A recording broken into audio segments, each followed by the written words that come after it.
नमस्कार, मैं हूं प्रवीण दुबे। चुनाव एक साथ हुए, नतीजे एक साथ आए, एक ही दल की सरकार दोनों जगह बनी, मुखिया के नाम में दोनों जगह के लोग चौंके भी, मगर कैबिनेट भी हमारे छोटे भाई ने पहले बनाई और विभाग भी पहले ही बांट दिए। जी हां, छत्तीसगढ़ ने हमसे ही अलग होकर अपना घर बसाया है ना, तो छोटा भाई हुआ। खैर, बड़े भाई यानी एमपी में उसके एक दिन बाद ही सब कुछ हो रहा है, कैबिनेट भी और विभाग वितरण भी। वजह शायद यह है कि यहां कई बड़े नाम चुनाव जीतकर संसद छोड़कर विधानसभा में आ गए और सभी को समायोजित ऐसा करना है कि सियासी संतुलन भी सदा रहे। मुख्यमंत्री डॉक्टर मोहन यादव कल शाम दिल्ली गए, तभी से लगभग तय हो गया था कि आते ही वे मंत्रियों के विभागों का बंटवारा कर देंगे। अभी 28 कैबिनेट मंत्री और 2 मुख्यमंत्री हैं जिनके पास कोई विभाग नहीं है।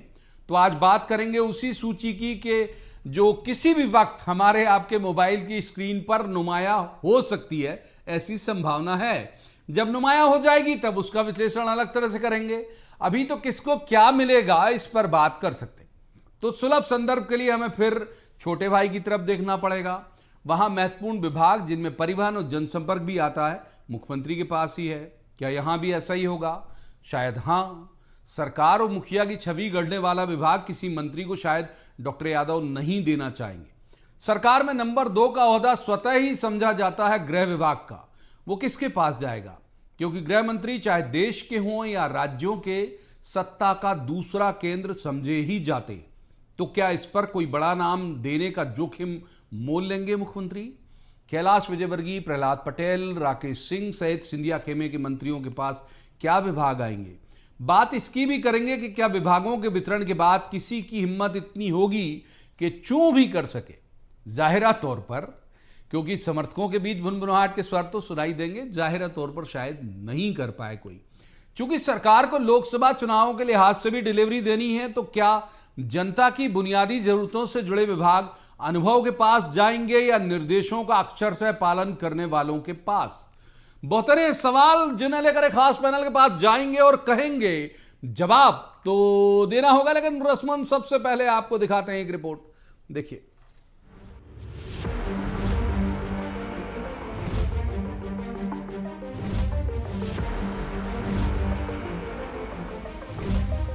मंत्रिमंडल का गठन हुए तकरीबन 5 दिन हो गए हैं, लेकिन इस खबर के लिखे जाने तक किस मंत्री के पास क्या विभाग रहेगा इसका ऐलान नहीं हो पाया। 28 मंत्री, 2 मुख्यमंत्री के पास अभी तक कोई जिम्मेदारी नहीं है। मुख्यमंत्री मोहन यादव गुरुवार की रात दिल्ली के लिए रवाना हो रहे थे, तभी ये संभावना जताई जा रही थी कि वे मंत्रियों के विभागों पर मोहर लगवाकर ही आएंगे। दरअसल दिक्कत इस वजह से आ रही है कि प्रहलाद पटेल, कैलाश विजयवर्गीय, राकेश सिंह सहित सिंधिया कोटे के कहे जाने वाले मंत्रियों को कौन सा ऐसा विभाग दिया जाए जिससे सियासी संतुलन सदा रहे। ये पार्टी और सरकार के मुखिया दोनों अभी तक तो तय नहीं कर पा रहे।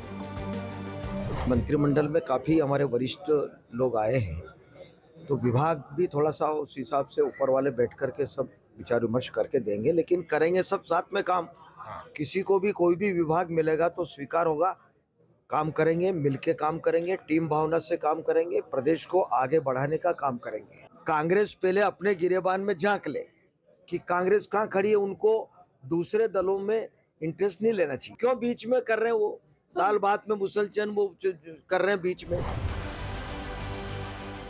भारी बहुमत के बाद भी शिवराज सिंह चौहान को मुख्यमंत्री पद से हटाने का निर्णय लेकर चौंकाने और उसके बाद संगठन से जुड़े जमीनी नेता मोहन यादव को कमान देने वाले बीजेपी संगठन को भी ये बखूबी पता है कि उनका आगे का रास्ता आसान रहे और कोई समानांतर सत्ता केंद्र ना पनपे, ये भी उन्हें ही तय करना है। इसी वजह से संभावना है कि नंबर 2 कहे जाने वाले विभाग गृह मंत्रालय में शायद किसी हैवीवेट नेता को ना बैठाया जाए। वे विभाग जो जनता की बुनियादी जरूरतों से सीधे जुड़े हैं, उनमें भी ऐसे किसी चेहरे को बैठाना होगा जो मुख्यमंत्री मोहन यादव के निर्देशों का अक्षरशः पालन करे।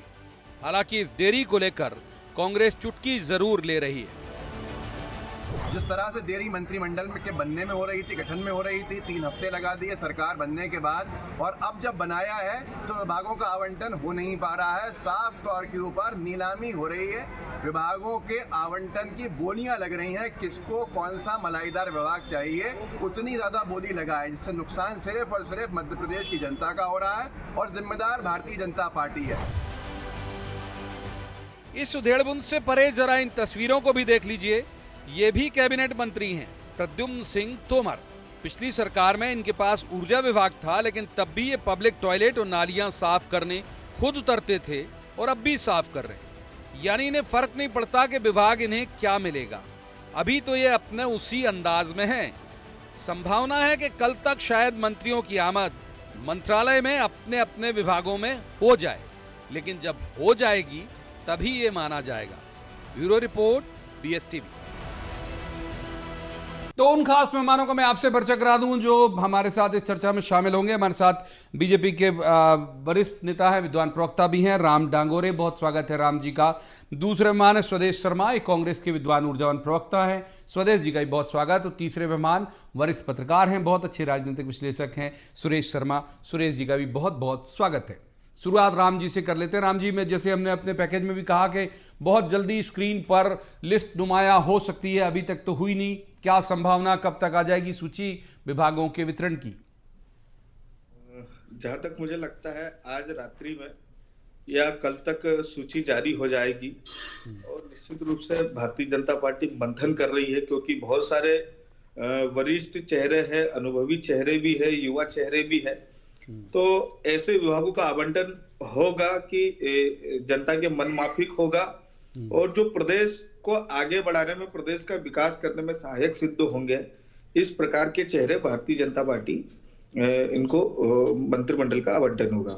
माने आज कल में वो जाके विभाग मुझे लगता है कि ज्वाइन कर लेंगे। आज रात में भी हो सकते हैं और कल तक भी हो सकते हैं।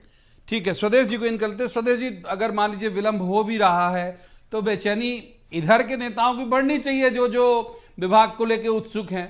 आपकी बेचैनी बढ़ने की वजह क्या है? आपसे आशा है मेरा, कांग्रेस से। देखिए, कांग्रेस की बेचैनी सिर्फ इसलिए है कि मध्य प्रदेश की जनता पिस रही है। माननीय प्रधानमंत्री नरेंद्र मोदी जी को तो शिवराज सिंह जी को, बड़े भाई को, मतलब छत्तीसगढ़ छोटा भाई है, मध्य प्रदेश बड़ा भाई है। बड़ा भाई इसलिए भी और है कि शिवराज सिंह जी को सक्रिय राजनीति से दूर करना था, ताकि उनके बराबर के टक्कर में ना आ पाए। तो यहाँ बहुत रस्साकसी हुई है। नए व्यक्ति को मुख्यमंत्री बनाया है, नए नए चेहरों को मंत्री बनाया है। मतलब विधायक दल का विधायक नेता भी अपना विधायक नहीं चुन पाया। यहाँ माननीय मुख्यमंत्री महोदय अपने ये भी नहीं कह पाए, जैसे रस्मन कहा जाता है कि किसको मंत्री बनाना किसको नहीं बनाना, ये माननीय मुख्यमंत्री का विशेष अधिकार होता है। वो विशेष अधिकार भी छीन लिया है। मतलब विधायक दल का नेता चुना तो केंद्र ने चुना, मंत्री बने तो केंद्र ने। अब विभागों की बारी आई तो विभाग भी 2023 में सरकार का गठन हुआ, लगता है 2024 में विभाग आवंटित होंगे। इसके पीछे सबसे बड़ा हेतु ये है कि माननीय ज्योतिरादित्य सिंधिया भारतीय जनता पार्टी में है और भाजपा शिवराज महाराज नाराज 3 गुटों में मध्य प्रदेश में बटी हुई है। और इसमें मलाईदार विभाग को लेकर के माननीय सिंधिया जी ने कांग्रेस छोड़ी थी और भाजपा का दामन थामा था। तो इसमें ऐसे लोग हैं जो मलाईदार पद के लिए बोलियां लगाने की कोशिश कर रहे हैं, अच्छे मलाईदार विभाग लेने की कोशिश कर रहे हैं, इसलिए रस्साकसी हो रही है। मैं समझता हूं कि मध्य प्रदेश की जनता इसमें पिस रही है, कांग्रेस का दुख जनता के साथ है। ठीक है, एक बार सुरेश जी को इन कर लेते हैं। सुरेश जी, जैसे हमने कहा कि भाई छोटे भाई का जो आज दिखा पूरा किसके पास क्या विभाग है, वैसा आपको नहीं लगता कि वैसा ही कमोबेश यहाँ भी रहने वाला है कि होम डिपार्टमेंट किसी ऐसे व्यक्ति के पास जाएगा जो पावर सेंटर नहीं बन पाए, पब्लिसिटी सीएम के पास होगा, परिवहन भी वहाँ पर छोटे भाई का तो सीएम के पास ही है। तो ये संभावना यहाँ भी आपको नहीं दिखती? छत्तीसगढ़ की लिस्ट को देखने के बाद ये लगता है कि होम मिनिस्ट्री जो है वो दोनों उप मुख्यमंत्रियों में से किसी के पास जाएगी, क्योंकि वहां जगदीश देवड़ा रह भी चुके हैं। जगदीश देवड़ा रह भी चुके हैं, तो कोई बहुत बड़ा अंतर आने वाला भी नहीं है। और जहां तक परिवहन का और इनका मामला है, तो परिवहन तो कल आ ही गया मुख्यमंत्री जी के पास, तो वो तो अपन को वैसे ही समझ लेना चाहिए सब लोगों को, क्योंकि जब परिवहन आयुक्त बदल दिया जाता है तो नेचुरली वो, तो इन सब चीजों को देख करके कोई बहुत चौंकाने वाला विषय नहीं है। क्योंकि ये बात बिल्कुल सच है कि इस बार की जो सरकार का संचालन है, कम से कम पार्लियामेंट के चुनाव तक वो पूरा देख रेख में होगा, ताकि किसी भी प्रकार की कोई चूक ना हो। 28 से कम ना हो, 29 हो जाए तो बहुत अच्छी बात है। लेकिन जिस प्रकार की परिस्थितियां हैं, उन परिस्थितियों के आधार पर यह कहा जा सकता है कि जिन बड़े नेताओं को मध्य प्रदेश भेज करके दिल्ली का रास्ता बड़ा सरल कर लिया गया विदाउट एनी कंट्रोवर्सी, तो मुझे ये लगता है कि इनको साधने के लिए थोड़ा सा मशक्कत तो करना पड़ेगी। यदि Narendra Modi ji Amit Shah day by day तो आरक्षण के हिसाब से दे नहीं सकते कि भाई मोहन यादव जी को ही संभालना पड़ेगा आफ्टर ऑल। तो मुझे ये लगता है कि मोहन यादव जी थोड़ा सा अनुभव ले रहे हैं, 1 महीने में किसकी धैर्य शक्ति कितनी है वो सब समझ में आ जाएगा। और मुझे एक चीज और भी लगती है जी कि अमित शाह जी का इंटरेस्ट कुछ ज्यादा है मध्य प्रदेश को लेकर के, क्योंकि वो यहाँ इसके छिंदवाड़ा के प्रभारी भी हैं और उन्हें ध्यान भी देना है पूरा, और प्रधानमंत्री जी की सभाएं यहाँ बहुत ज्यादा होंगी। तो ऐसी स्थिति में मध्य प्रदेश का नियंत्रण अमित शाह जी करेंगे, क्योंकि शिवराज जी को हटाने के बाद यहाँ एक सीधी नजर रखने की आवश्यकता है और वही मंत्रिमंडल में दिखाई देगा। एक बार फिर से राम जी को इन करना जरूरी हो जाएगा। तो राम जी, ये जो लोकसभा चुनाव है उसकी फील्डिंग इसमें पूरी दिखेगी।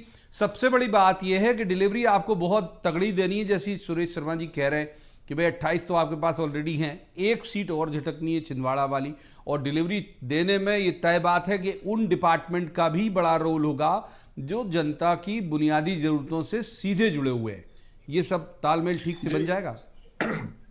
निश्चित रूप से भारतीय जनता पार्टी ने लोकसभा चुनाव की तैयारियां चालू भी कर दी है और कम से कम 10 से 15 बैठ के प्रदेश स्तरीय हम लोग कर भी चुके हैं कि ग्राउंड पर किस प्रकार से हम लोगों को केंद्र सरकार की योजनाओं से जनता को अवगत कराना है।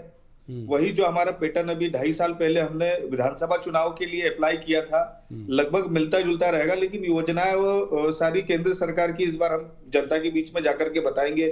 हितग्राहियों के सम्मेलन होंगे, सभी को जिम्मेदारियां भी सभी मोर्चों को दे दी गई है। मेन हमारी जो बॉडी है वो भी लग गई है और 2-3 दिन में हम लोग ग्राउंड पर उतर करके उसकी तैयारियां भी चालू करने वाले हैं। और इसी के साथ में हमारी विकसित भारत संकल्प यात्रा जो है वो भी गांव गांव जाकर के जनता के बीच में उसके माध्यम से हम लोग सीधा संवाद कर रहे हैं और निश्चित रूप से इस बार 29 में से 29 सीटें हम लोग जीतेंगे। एक बार इन कर लेते स्वदेश जी को। स्वदेश जी, इसमें कोई दो राय नहीं है, मैं देख भी रहा था इनकी कल की मीटिंग को बहुत बारीकी से। इनके जो प्रदेश अध्यक्ष हैं वी.डी. शर्मा, उन्होंने हारी हुई जो सीटें हैं उनके लोगों को बुलाया, उनको ज्ञान दिया, उनसे समझा कि वजह क्या है, और उसके बाद एक टास्क दे दिया कि भाई एक भी विधानसभा हमको लोकसभा में नहीं हारनी। उस तुलना में आपके यहाँ तैयारी उस तरह की है अभी? देखिए, अब हमारे यहाँ नेतृत्व परिवर्तन हुआ है। माननीय जीतू पटवारी जी युवक कांग्रेस के अध्यक्ष रहे हैं और ऐसे नहीं बड़े ऊर्जावान अध्यक्ष रहे हैं, और जब से वो विधायक बने हैं मैं समझता हूँ विधानसभा में खलबली मची उनके नाम पर, क्योंकि उनने हमेशा जनता के मुद्दों को इतनी ताकत से उठाया है कि विधानसभा अध्यक्ष ने उनको निलंबित भी किया है। भाजपा ने उनको उस सत्र के लिए निलंबित कर दिया। कुल मिलाकर के माननीय जीतू पटवारी जी के नेतृत्व में यूथ कांग्रेस का जो पुराना कार्यकर्ता था वो भी जुटेगा। माननीय कमलनाथ जी के नेतृत्व में जो वरिष्ठ नेताओं को जवाबदारियां दी गई थी वो सारे के सारे एकजुटता के साथ काम करेंगे। मैं समझता हूं कमलनाथ जी के नेतृत्व में जो कांग्रेस में मजबूती आई थी उसको और आगे बढ़ाने का काम माननीय जीतू पटवारी जी करेंगे और ये आपको लोकसभा के चुनाव में दिखने को मिल जाएगा। नहीं करेंगे तो भविष्यकाल हो गया, ये वक्त ही कितना बचा है। मैं कह रहा हूं ये लोग कर रहे हैं, इन्होंने शुरू कर दिया है। कल की बैठक का मैंने जिक्र भी किया। देखिए जीतू पटवारी जी जब से अध्यक्ष बने मैं समझता हूँ कल वो अपने नागपुर वाले कार्यक्रम के लिए रवाना हुए हैं।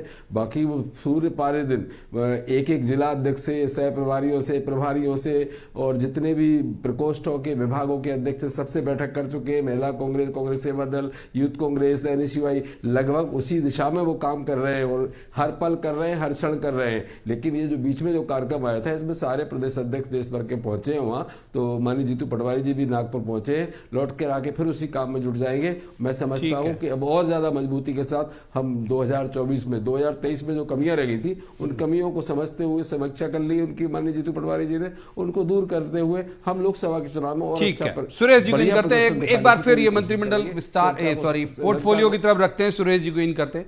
सुरेश जी, कैलाश जी, प्रहलाद जी, राकेश जी और भी बहुत सारे बड़े बड़े जी हैं, अगर मान लीजिए इनकी मर्जी के अनुरूप नहीं हुआ, जैसे मेरा आकलन है कि शायद ये कोई छू भी नहीं कर पाए, तो यही होगा क्या कि या फिर कुछ सुगबुगाहट होगी कि नहीं मुझे ये मिलना चाहिए था या वो मिलना चाहिए था, या फिर सब कुछ तय कर चुके हैं सीएम, फाइनल एक सील लग के आ जाएगी और अदृश्य सी, और उसको सबको फॉलो करना पड़ेगा?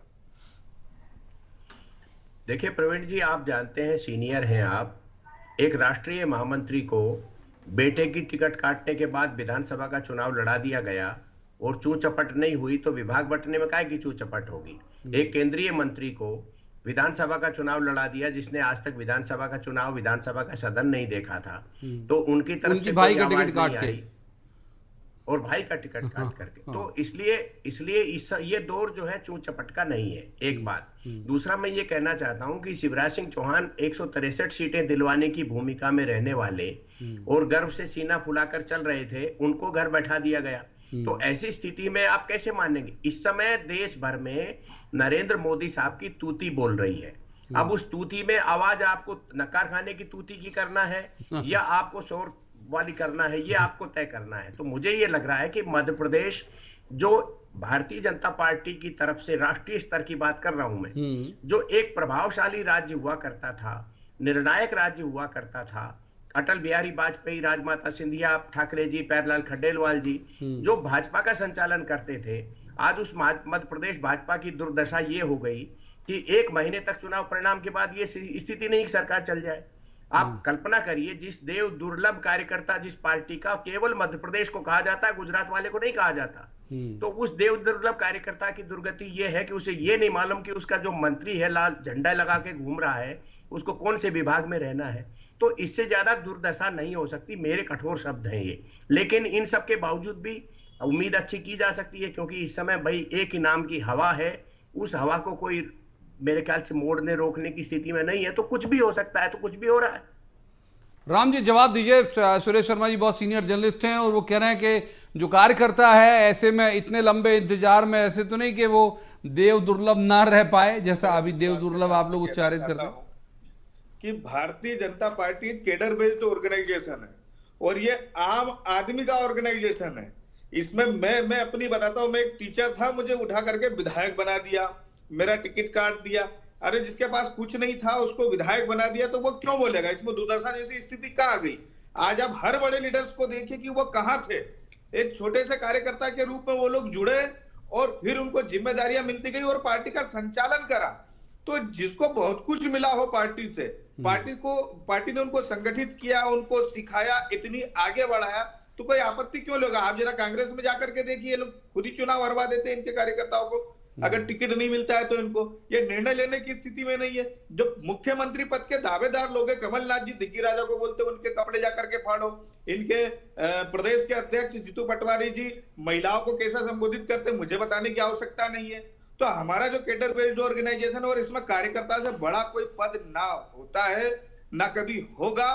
पार्टी जो जिम्मेदारी हमको सौंपेगी हम उस पर खरा उतरेंगे और उस पर हम काम करेंगे और हम ग्राउंड पे काम करने वाले लोग हैं।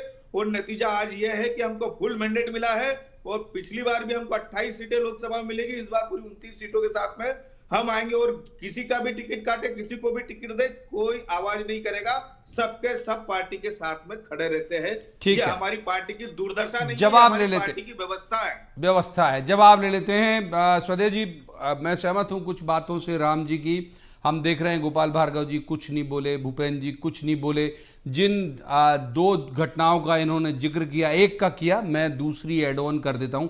इनकी यहाँ की जबलपुर उत्तर की घटना को आपने बहुत हाईलाइट किया कि कपड़े फाड़ दिए प्रभारी के, बंदूक निकालने की नौबत आ गई गनर को, और ये वो जीत गया, लेकिन वहाँ से बीजेपी, अभिलाष जी जीत गए वहाँ से।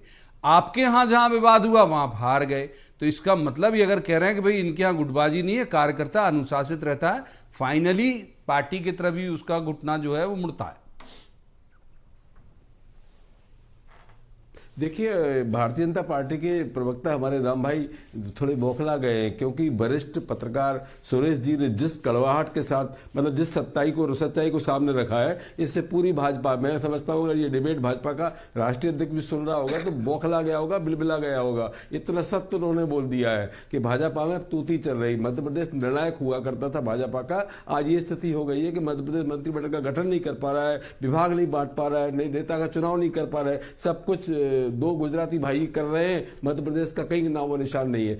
कुल मिलाकर के भारतीय जनता पार्टी में जो बौखलाहट नहीं होती तो 2023 को हुई गठित आऊंगा राम जी, सवाल जवाब पूरे लेते हैं। 2024 लगने वाला है परसों से। मैं समझता हूँ 2024 में शायद विभाग मिल जाए तो अच्छी बात है। इस दुर्दशा में पिस रही है मध्य प्रदेश की जनता, और भाजपा के प्रवक्ता ने बौखलाहट में कांग्रेस का नाम ले लिया, लेकिन ये बात नहीं कही जो आदरणीय सुरेश शर्मा जी ने जो बोला है, वो इतना सच बोला है कि इस कड़वे सच को मैं समझता हूं भाजपा का प्रवक्ता बर्दाश्त नहीं कर सकता। ठीक है, सुरेश जी को इन करते हैं एक बार फिर से। सुरेश जी, एक मंत्री हैं, मतलब एक जिक्र जरूर जो सेकंड पार्ट भी है हमारे डिबेट का, वो है कि भाई भले बीजेपी नहीं मानती खेमा, लेकिन सिंधिया जी के लोग तो हैं और उसी तरह से मंत्री बने, भले भाजपाई होके बने, लेकिन बने तो उन्हीं खेमे से। प्रद्युम्न सिंह तोमर का जिक्र हम जरूर करेंगे। वो पहले भी जब ऊर्जा मंत्री थे तब भी साफ सफाई करते थे टॉयलेट और नालियों की, आज भी उन्होंने की। तो नगरीय प्रशासन के लिए तो बड़े मुफीद मंत्री हैं वो, बजाय और किसी डिपार्टमेंट के, नहीं लगता आपको? नहीं, विभाग बांटने का अधिकार मुख्यमंत्री जी को और केंद्रीय हाईकमान को है, इसलिए उनने भी देखा होगा उनको नाली साफ करते हुए, आज तो अपने चैनल के माध्यम से कई बार देख लिया होगा। इसलिए मुझे ये लगता है कि वो तो हाईकमान तय कर लेगा। लेकिन दो बातें मैं फिर भी कहना चाहता हूं कि इसमें कोई संदेह नहीं है, भाजपा का कार्यकर्ता, भाजपा का विचार समर्थक जितने भी हैं वो सब भाजपा के साथ रहते हैं, ये विषय नहीं है। विषय केवल ये है कि क्या इस प्रकार मंत्रिमंडल के विभागों का बंटवारा मंत्रिमंडल गठन के इतने दिन बाद तक लटकना, और वो भी मध्य प्रदेश जैसे राज्य में लटकना, मैं निश्चित रूप से मान करके चलता हूं कि ये गंभीर चिंता का विषय है, क्योंकि ये भाजपा का काम नहीं है। भाजपा पहले से सारी चीजें तय करती है। यानी मैं एक एग्जाम्पल के रूप में अपनी बात को प्रमाणित करता हूं कि जब जनधन के खाते खोले जा रहे थे तो हम सब लोग समीक्षा करने वाले 90% लोग ये मानते थे ये कौन सा तरीका हुआ गरीबों के खाते खुलवाए जा रहे हैं। लेकिन देश के प्रधानमंत्री को ये मालूम था कि जो 80 पैसा राजीव गांधी के जमाने से गायब हो जाता था, 85 पैसा, वो सीधा खाते में डालना है। इसका मतलब ये हुआ कि पहले योजना दिमाग में थी, तब खाते खोले गए। जब किसी सरकार का मंत्रिमंडल बनता है उसमें यदि राज्य मंत्री स्वतंत्र प्रभार के रूप में शपथ लेते हैं, इसका मतलब यह है कि 6 स्वतंत्र प्रभार के मंत्रियों को क्या विभाग देना है स्वतंत्र प्रभार के रूप में, ये दिमाग में पहले से सेट है। जब इतना सब सेट होने का प्रमाण दिख जाता है हमको, राम जी तो विधायक रहे हैं, इनको तो पूरी जानकारी होना ही चाहिए। और हम भाजपा की आलोचना के लिए ये नहीं कह रहे हैं, हम भाजपा के भविष्य और भूतकाल की बात कर रहे हैं।